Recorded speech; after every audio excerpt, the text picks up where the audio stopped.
Welcome to Something to Talk About. Thank you for joining us. Here we are at King's Restaurant again for another episode of our program. Today, I'm really thrilled to talk to a young man who's got deep, deep roots on Guam, but is making an incredible, I think, big step for Chamorro chefs on the mainland. And so what do you do with a fancy chef when you bring him to King's? What do you feed them? Well, you're going to find out right here on Something to Talk About.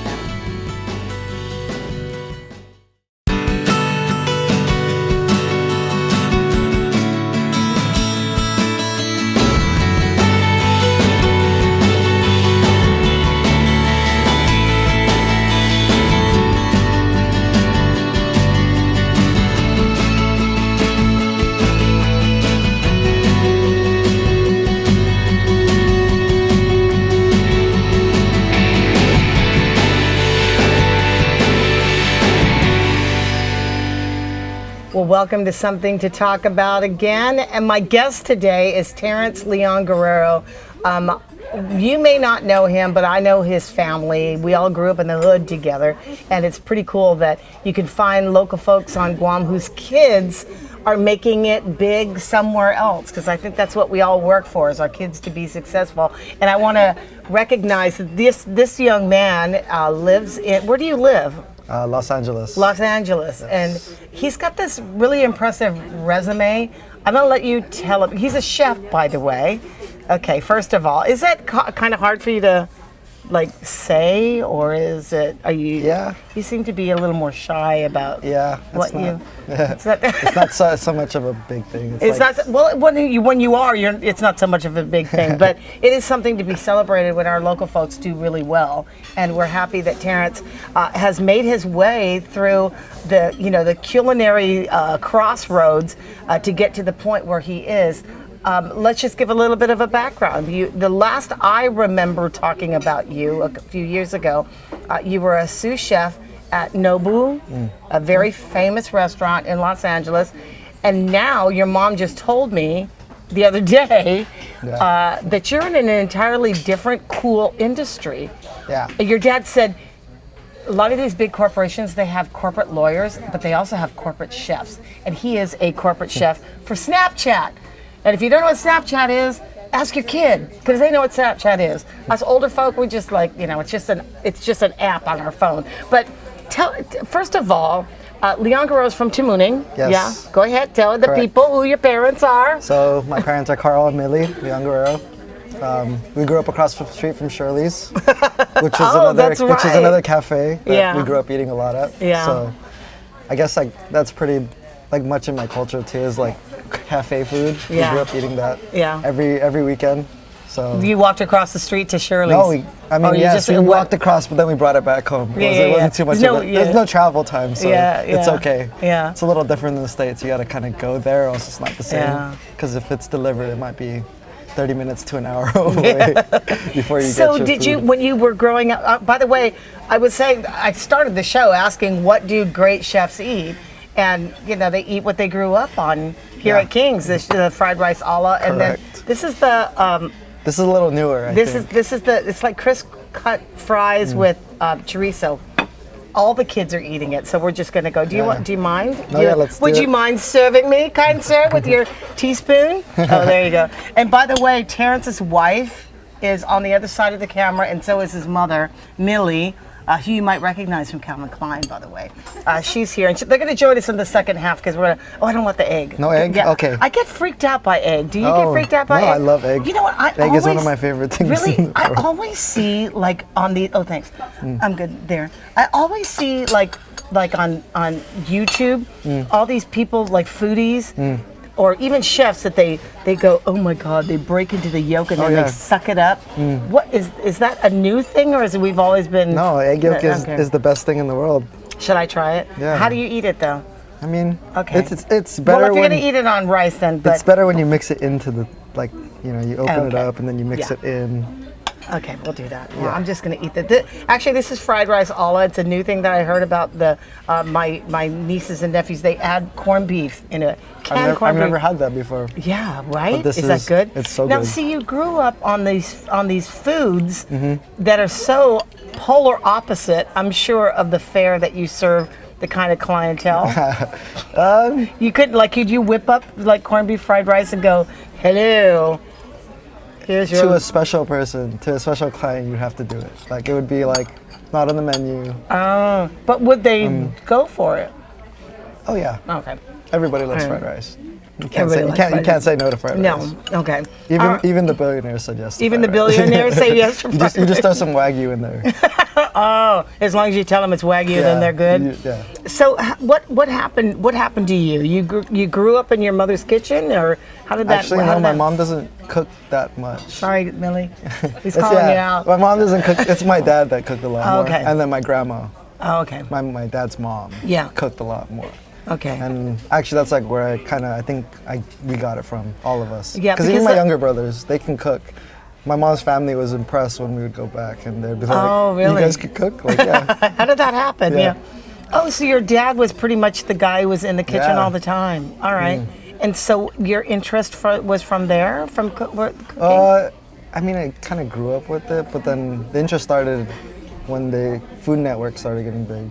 Oh, that's right. So when I was started getting into middle school. So, oh, really? Yeah. You were watching it all the time? I would watch it when I woke up in the morning No kidding. after I got home from school. No kidding. Yeah. And then all throughout high school, that was all the same thing? You kind of. Yeah, that and my friends would always come to my house because they knew the food. We had food there. Oh, smart. Oh, that's So cool. We would meet at my house after school. That was in the high that school. was your thing. Yeah. And then as you grew older and then actually learned to play with the utensils and the different spices and the Yeah. frying pan that they let you touch and the stove and all that stuff. you No, used I to- mean even when we were younger, I would cook breakfast for my younger brothers and my older sister. Oh, that was your thing. So yeah, so we've been doing that for Okay. So So wild. let's fast forward to then when you were deciding what you wanted to do in life. You decided that that was it, or Actually, because of my parents' wishes, we went to regular college first. Oh. For a semester, and then I told them I You couldn't said, do "No, it. no, no. I can't do this. I don't want this. I don't 'Cause want calculus." My dad is an engineer, so Oh, yeah. I tried that too. I tried doing computer science, and I was like, I can't stare at the screen. It's making me crazy. yeah. So decided did you then. Went to the Cordon Bleu in Pasadena. Wow. Is that hard to get into, or do you No, have? I mean it's not really about getting into it. It's just it's more difficult after the fact because you still really don't know anything. Oh, I see. Yeah. I mean, you walk out of there thinking you know everything, but Oh. you don't know. So it's kind of humbling. Yeah, when you get into the real kitchen, Yeah. it's totally humbling. Oh, it's not like not your dad's kitchen in No, Tamuning. No, yeah. Yeah. And it's not the school kitchen anymore either. Yeah, yeah, People yeah. are paying you to make their food right. Because I went straight from the Cordon Bleu to Nobu. Wow. Yeah, that was my first. Then that must have been in pretty the- cool to be able to go from, to be able to get a job so quickly. Yeah, I mean, I had to go and get it myself. Yeah. And as you know, he was the sous chef at the time, but Jason Beneventi Yeah. he's the executive chef now. But so I didn't even know he was the sous chef at the time. I just kind of went and was like, I'm here to join up. Did you get the Chamorro hookup at No, Nobu? I mean, I was thinking get the Chamorro hookup. he actually didn't. He told me, no, you gotta go do it yourself. Oh. Because it's a Yeah. little different out there, you know. Yeah. We know you know the person, but it's also your reputation Yeah. when you do that. Yeah. So Sure. he didn't really know me. And so he wasn't going to back you up Yeah. if he knew that Yeah. you couldn't cut an onion. Yeah. exactly. Okay. So I guess it was good to have somebody Yeah. that I did Just know sort of that- mentor you. Exactly, but at the same time it was like he told me no, you're gonna go get this yourself. That pretty cool though. I mean, your first real big kitchen was Nobu. That's not so bad. Yeah, no, it's not. Right? It's actually really good. Yeah. And it was they're really corporate now because they're growing into hotels and all that stuff. So it was right before they got that. So they were still kind of more of a mom and pop feel. Yeah. So it was more of a so it wasn't so much corporate cooking Yeah. at that time. So Well, see, if you don't know the restaurant Nobu, I've never eaten at a Nobu, and I know they just opened one up in Honolulu as well, right? Or they have one no, in that one, Honolulu? yeah, there's one in Honolulu. Okay. That one's been there for a while. Okay, but the LA Nobu, I mean, you think about that. I only see that on TV, like Yeah. Entertainment Tonight, where they talk about all the celebrities that go Yeah, there. that got kind of. Did you meet a lot of them? I didn't meet a lot of them, but they always let us know when they were there. Oh, really? Of course, yeah. Like what? Like go to the kitchen and go like this? No, like Oh, like, I wanna- like hey, like make sure this table is taken care of, and make sure yeah. that if there's a problem or if anything needs to get taken care Coolest of, it's person right you serve. away. I mean, most famous. Coolest person? Or coolest person first. Because famous is not necessarily cool in yeah. this business, right? I don't know. Who's the coolest? Did you person? ever care when you were in the Not kitchen? really. Just Not too food. much. It's Yeah, like I mean, you make the best food for everybody. If Yeah. you go in with that attitude, then everybody has a good experience. yeah, exactly, If exactly. you go in there thinking that I'm just gonna do good for this one person, you're then just gonna, it just yeah, kind of ruins you'll the just be experience for wanting to everybody make else. spam all day. Yeah. Yeah. Now, is there anything that you ever threw into the menu or skewed a little bit that they went, oh my gosh, how mean- cool is that? Growing up, we ate a lot of the ingredients that are already in the menu, basically. I mean, so it's kind of like I was just kind of putting my own Yeah. like influence into the things that I we were think it's making. really cool though that there's a band of Chamorro boys that took off, or people from Guam that took off and went to the mainland. No, there is actually like even in San Fran, we went up to a restaurant in San Fran it's Chamorro Fine Dining. Yeah. So that was actually like a real good experience to see like, hey, like our food can make it. Yeah. And people will want to go there because it wasn't like local people there. It was Like- everybody from around that area. And It was like experiencing. yeah. Do you still feel like that? Chamorro cuisine has like a place, like where Korean food is or where Filipino food is now? I think all food does. Do you really? Yeah, because it's not like it's about the person making it Yeah. more than the Yeah. actual. Wow. The actual culture in the food. It's about the person's making it, wanting to elevate it to the Yeah. next level. We're with Terrence Leon Guerrero, chef, right? Do they call you chef?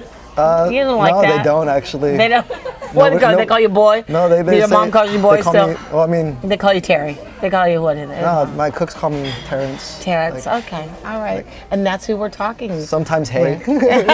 Sometimes yo. We're eating at King's. We're talking to Terrence, and we're going to invite his mom and his bride into the conversation right after this. Here on Something to Talk About. We'll be right back.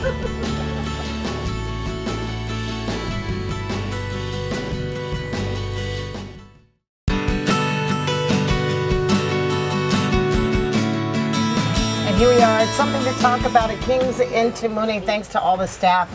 Great food that we're having. We're talking to Chef Terrence Leon Guerrero. We've invited Mom, Millie Leon Guerrero's joined. And everybody knows Millie. Everybody knows you. Yeah, everybody knows you. Well, I'm not sure if that was from all the years of bartending or all the years of media. It's Well, either way, One or the you're a other. cool people person, though. I mean, Thank everybody's you. known that about you. Now you're at Calvin Klein, Yes. and now you've raised all these children, all these boys. You've And raised one- all and a these girl, and a and, girl, and, and a all girl. these boys, and then And a one girl. daughter, right? Yes, Okay. And so he kind of called you out on the whole food experience when he was Yes, growing up. he did. That wasn't your thing. I'm always interested when I talk to chefs about how they grew up and influence. what their influences Yes. So- were. So Grandma, Yeah. my husband's mother, she, and you well know that she raised 7 children, 1 girl and 6 boys, and Yeah. so she cooked what we call battalion style, or what Yeah. my father-in-law would call battalion style, and so the influence was strong. So my husband always knew how to cook. Her husband's Carl, by the Carl, way, another yeah, person well. everybody knows of GTA fame and other places. Yes. But yeah, And so I cook when, okay, time to cook, when it's necessary. They really cook for the passion of it, for the love of cooking and the love of food. so your sustenance, Carl, was because he loved to cook. Yeah. And so they would watch the Food Network and they would just together. And then when Terrence was little, he would come in and just watch us. And then when he was old enough to do the knife, we would let him do the knife, but and not touch the stove. And then then we would let him do the stove, and then we would be doing the prepping. And then pretty soon it was like, okay, you guys get out of the kitchen. He wanted to do it. Oh, he Yeah, took so- over. And he would take over. That's really interesting. My son was he's starting to be a priest, but he really liked to be in the kitchen with me. Because when he was younger, I would carry him on my back on that thing, and so I was always in the kitchen. So I taught him how to make sauces. That was his thing. So we just made sauces all the time, right? And then when it came to now that he's a 25-year-old man, I cannot even get within the zone of, can I cut something for you? Can I empty the trash for you? He's like, get away, because he knows that I'll probably micromanage. But is that not the hardest thing when you're studying to be a chef like that, is to be told what to do? I'm sure there's a lot of Chamorro men out there going, I hated it when my wife or my mother was in the kitchen trying to tell me, because I figured I knew what I was always doing. No, it's actually the opposite. Like, Really? it's like they would ask me what they should be doing. I'm like, you guys have been doing this before I was born. I don't know what So you're go ahead, asking. yeah, Like, go ahead and what are you do it. asking my opinion for? You've been doing it and it's great. I don't need. Yeah. I don't need to tell you how to do it. Yeah, but it's different though. I mean, when you're watching his success, here's the cool thing. Carl said this to me the other day when we ran into him at Pico's. He said, some corporations have corporate lawyers. Now they have corporate chefs. I forgot to mention that Terrence is now the corporate chef for Snapchat, right? And so that's a whole nother level, or than working in a kitchen at a restaurant. Yes, it is. It's actually, it's not the same style of cooking, and Yeah. it's not the same hours. So before I would wake up at like 12 in the afternoon, and then go until like 1 at night. Now I wake up at 5 in the morning, and I go till 5 in the afternoon. Oh wow. So it's like the opposite now, which is better for having a family. you Yeah. know? So yeah. So what's the concept behind corporate chefs? Is it because this industry, this tech industry, the is tech more industry supportive is, of their employees? Yeah, they definitely have a better schedule because you're feeding the people that are there. Yeah. So we don't Well, have during their office during hours. their office hours. Yeah. You don't have to. Do you have more freedom then to? Yeah, because I mean, when you work in a restaurant, a specific restaurant especially, Yeah. it's very tied to the theme of the restaurant, the concept. Yeah. Whereas here, we do have concepts to the restaurant, but it's whatever I want to make. So the thing is that the idea is that you're going to provide sustenance to a group of people who are feeding on creativity. Yep. So there's a little bit of more of a pressure there, you think? Yeah, they call me out too whenever it's like, hey, why is this so not what it's usually Oh, really? is? Yeah. What And, what are you cooking that is that so you found your mark?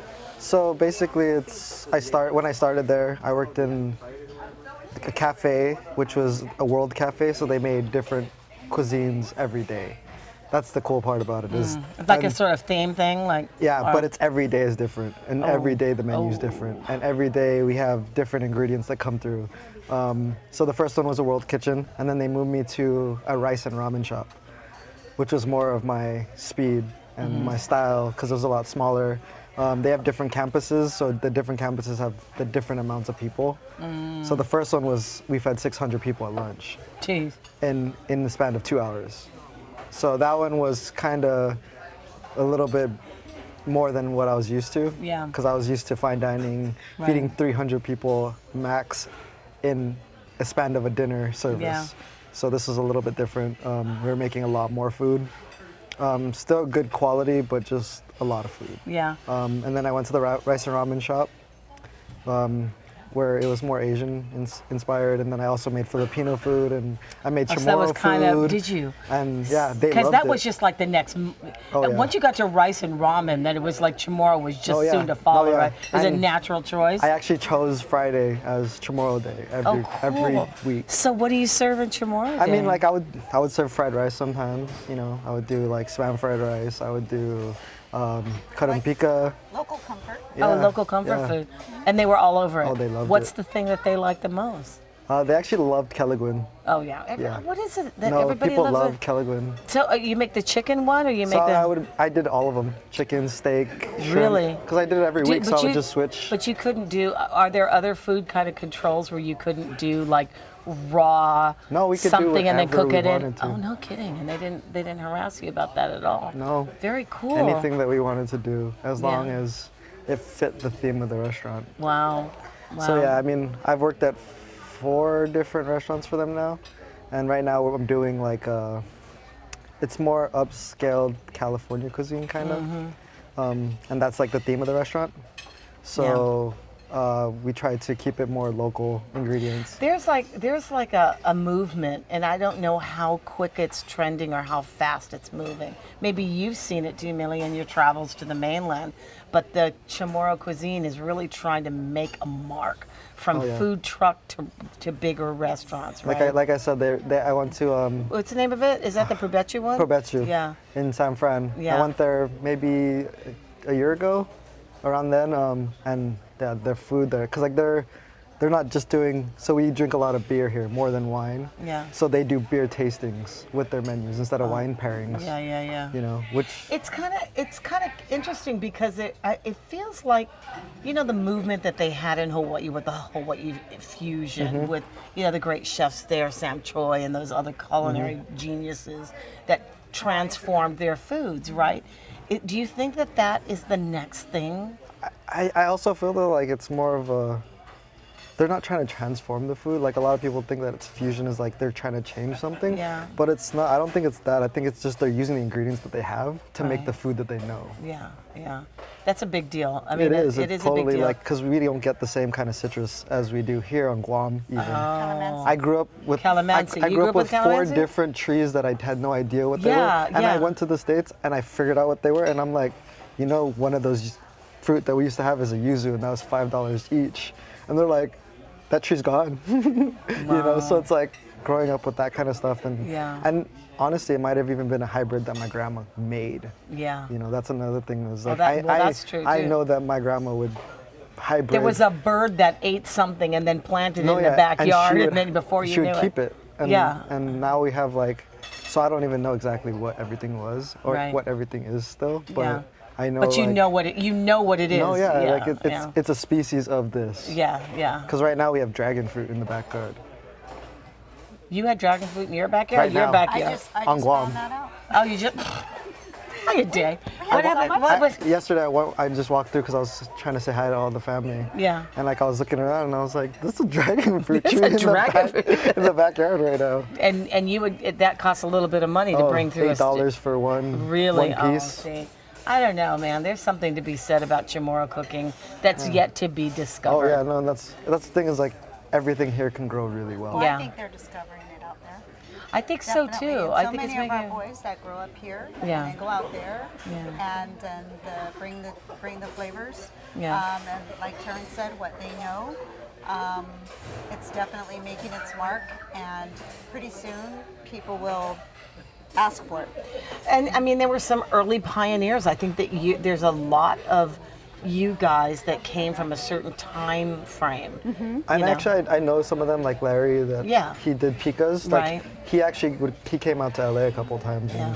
like Kitchen I got Lingo's to exactly another- Kitchen Well, Lingo. Toby Shimizu is still out there. Yeah, Yeah. so like Yeah. like all Yeah. of those people, like I actually like met them and like they came in and they told me what they're doing, and then I came back and I saw what they were doing and I was like, okay, because Larry actually he was the GM of one of my favorite sandwich shops in LA, and I didn't even know that. Then when he came back and he told me, I was like, I love eating there. When it first opened, we eat there twice in Oh my gosh. like one right after the Yeah. other. Is it necessary to come home like this? I mean, because some chefs, they come home and they make a business, and then others want to keep plugging at, you know, pushing the foods and getting experience to eventually do what for you? I mean, I think coming home is actually a lot more of a learning experience now. Yeah. Because like I get to take what I learned there and bring it back here, and then use the stuff that I have here, Yeah. and say, oh my, like it makes sense. Like it still makes sense. Yeah. And so I figured out that it's, you know, it's always. I think that's pretty cool. I mean, you can go around the world and meet all sorts of great people and then you come home and fried rice a la is still the coolest thing. That's pretty cool. Thanks a lot, sweetie. I appreciate. Thank you, Millie, for hooking us up. You're It's welcome. always great to see you guys. Take good care. That is it for today. Something to talk about. We'll see you on the radio. Thanks for coming.